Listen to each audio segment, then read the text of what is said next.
যেখানেই ঢুকছি সেখানেই আমি আমাকে দেখতে পাচ্ছিলাম। যারা খারাপ কথা বলছে এটা তাদের ব্যক্তিগত ব্যাপার, আর আমি ড্রামস বাজাবো হিজাব পরে এটাও আমার ব্যক্তিগত ব্যাপার।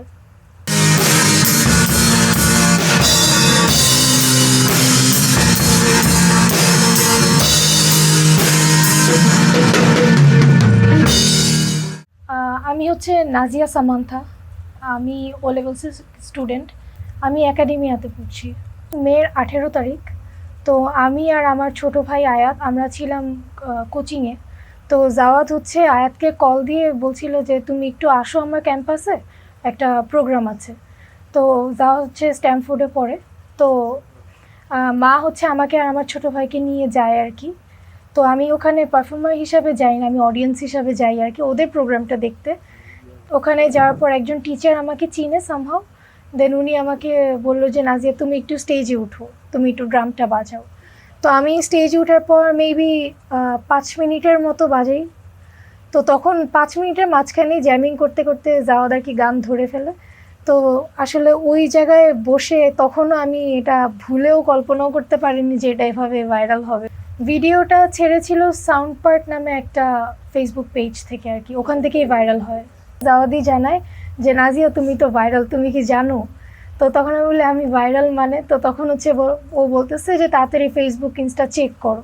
তো তখন আমি সবগুলো প্ল্যাটফর্মে ঢুকি আর কি। তো সব জায়গায় যেখানেই ঢুকছি সেখানেই আমি আমাকে দেখতে পাচ্ছিলাম। এটা আসলে ভাষায় প্রকাশ করার মতো না। আর মেইন থিং ইজ আমি ভাইরাল হওয়ার জন্য কিছু করিনি, অ্যাজ আমি একদম ছোট থেকে এগুলোর সাথে ছিলাম। তো জিনিসটা আসলে অনেক ভালো লাগছে। আর নেগেটিভ কমেন্টগুলো আসলে আমার গায়ে লাগে না। আমি এক কান দিয়ে নেই আবার ওই কান দিয়ে বের করে দিই। তো আসলে এটা নিয়ে আমার কিছু আসে যায় না। যারা খারাপ কথা বলছে এটা তাদের ব্যক্তিগত ব্যাপার, আর আমি ড্রামস বাজাবো হিজাব পরে এটাও আমার ব্যক্তিগত ব্যাপার। ড্রামস বাদে হচ্ছে আমি গিটার ভায়োলিন বাজাতে পারি।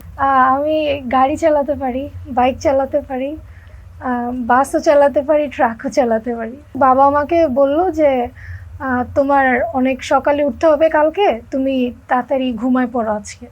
তো আমি জিজ্ঞেস করলাম যে কেন, কই যাব? বললো যে গেলে বুঝবা। তো আমি বাসা থেকে বের হই, আমাদের এখানে ওয়্যারলেসে আর কি। দেখলাম যে অনেক বড় একটা বিআরটিসি 2 তলা বাস ছিল। তো তখন বাসে উঠলাম, পরে আমাকে বললো যে তুমি ড্রাইভিং সিটে বসো। তো তখন আমি ড্রাইভিং সিটে বসিয়ে আমি ম্যানুয়ালটা আর কি আগে থেকে চালাতে পারতাম, গাড়ি শিখে আমি ম্যানুয়াল গাড়িটাই। তাই আমার আর কি গিয়ার শিফটিংয়ের ব্যাপার আইডিয়াটা ছিল। তো আমি ফার্স্ট বসি ওখানে, বসে আর কি একটু একটু করে ট্রাই করি। তো আমার প্র্যাকটিসের জন্য হচ্ছে আমাকে বলছিল যে নাজিয়া ব্রেক করো। তো আমার আর কি আইডিয়া ছিল না যে বাসের ব্রেকটা অনেক বেশি মানে আস্তে দিলে অনেক জোরে হয়। তো আমি না বুঝে অনেক জোরে ব্রেকটা দিয়ে দিই। তো আমার বাসে যিনি বাইরে ছিল, কন্ট্রাক্টর বলে যাকে আর কি, উনি হচ্ছে বাইরে ছিটকে গিয়ে পড়ে, আর বাট কোনো অ্যাক্সিডেন্ট হয়নি। প্লেন চালানো শেখার ইচ্ছা হ্যাঁ আছে। প্লেন চালানোর জন্য কিছু রেস্ট্রিকশন থাকে, মানে কিছু জিনিস থাকলে আর কি সে পাইলট হতে পারবে না, ওরকম জিনিসগুলো আমার আছে আর কি, যে আমার চশমা ইউজ করা লাগে। আমি যখন বাইক চালাতাম বা গাড়ি চালাতাম তখন আশেপাশ থেকে অনেক রকম কমেন্ট আসতো, বাট কখনো কানে নিতাম না বা কিছুই বলতাম না, পাত্তাই দিতাম না। অনেক ছোটোবেলায়, তখন আমি অনেক বেশি ছোট ছিলাম, তো বাবা হচ্ছে হারমোনিয়াম আর তবলা নিয়ে আসে। স্টার্টিংটা হয় হচ্ছে গান, হারমোনিয়াম আর তবলা দিয়ে, কিন্তু আমার একদমই ভালো লাগতো না এই জিনিসগুলা। তো তখন হচ্ছে আমি স্টপ হয়ে যাই। গান করতে হলে এটার পিছিয়ে অনেক সময় দিতে হয়, অনেক প্র্যাকটিস করা লাগে। আমার আসলে গান গাওয়াটা পছন্দই ছিল না কখনো। তো তারপর অনেক বছর পরই হচ্ছে বাবা গিটার নিয়ে আসে। গিটার নিয়ে এসে বললো এটা তো তুমি শিখবা, এটা তো তোমার শেখা লাগবে। তো তারপর গিটারটা আর কি স্টার্ট করি। তো গিটারের পরে হচ্ছে হঠাৎ ভায়োলিনটা আনে, তো ভায়োলিনটাও বাবা নিয়ে এসে বললো এটাও তোমার শেখা লাগবে। তো তখনই আর কি একটা টাইমে আমার ছাদে বার্থডেতে অনেক প্রোগ্রাম হতো, অনেক ব্যান্ডরা আসতো। তো তখন আমি ড্রামস বাজানোটা দেখি। তো বাবাকে আমি বলেছিলাম যে আমার ড্রামসটা ভালো লাগে, এত কিছু শেখাচ্ছ, এটাও তাহলে একটু শেখাও। তো তখন বাবা বলে যে না থাক, ড্রাম শেখা লাগবে না, অনেক কিছু তো পারো, এগুলো নিয়ে থাকো তুমি। তো হঠাৎ একদিন আমি কোচিংয়ে ছিলাম, তো বাবা বললো যে তুমি একটু ছাদে যাও তো, গিয়ে দেখো। তো ছাদে এসে দেখি যে আমার এই প্র্যাকটিস প্যাডে, তখন আর কি ছিল না, ওইটা একটা রুম ছিল। তো এই রুমটার মধ্যেই হচ্ছে একটা ড্রাম সেট আছে।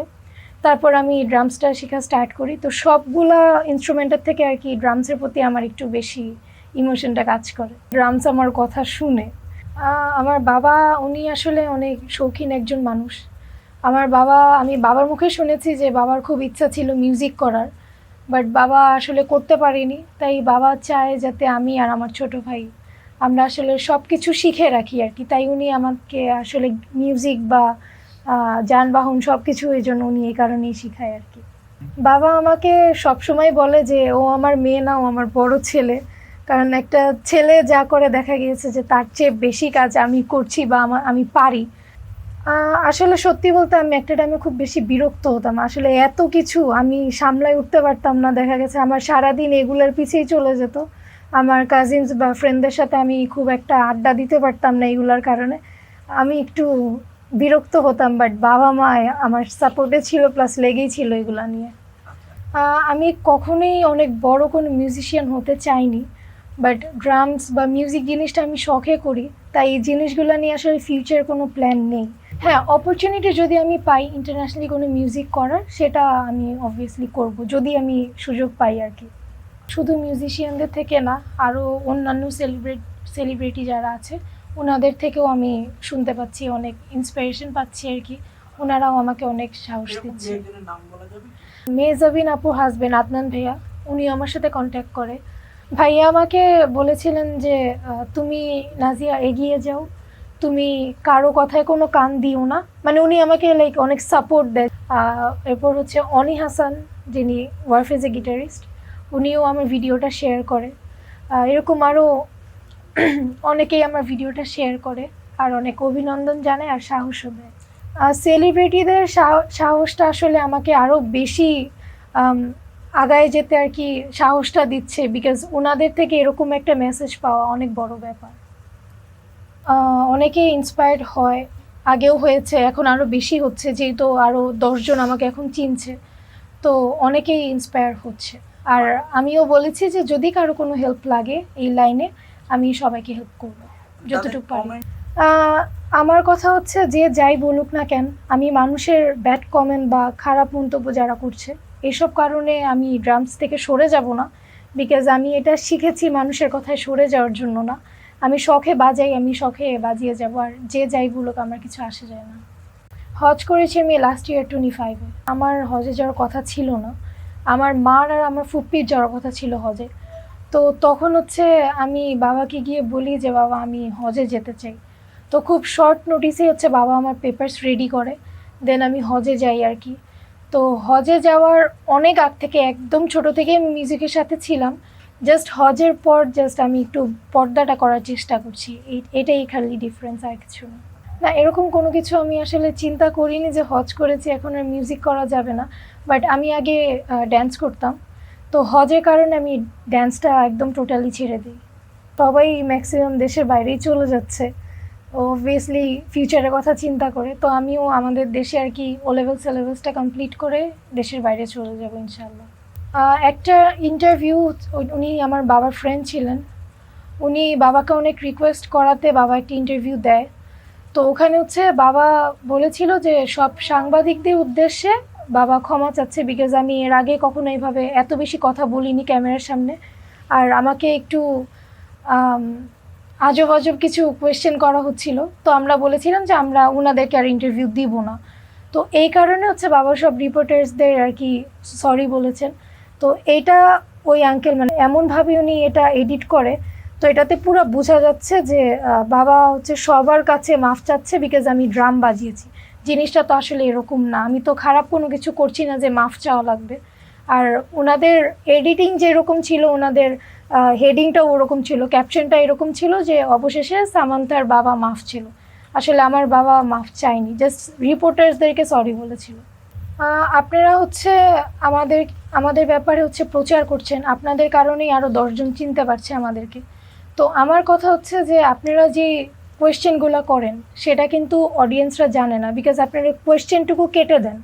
তো ওই কোয়েশ্চেনের ভিত্তিতে আমরা যে অ্যান্সারটা দিই, তখন মানুষ আসলে বুঝতে পারে না যে আমি হঠাৎ করে কেন আমার হজের কথাটা এখানে নিয়ে আসলাম। আমাকে এই কথাটা জিজ্ঞেস করা হয়েছিল বিধায় আমি বলি যে আমি হজ করেছি, তাই আমি এখন পর্দা করি।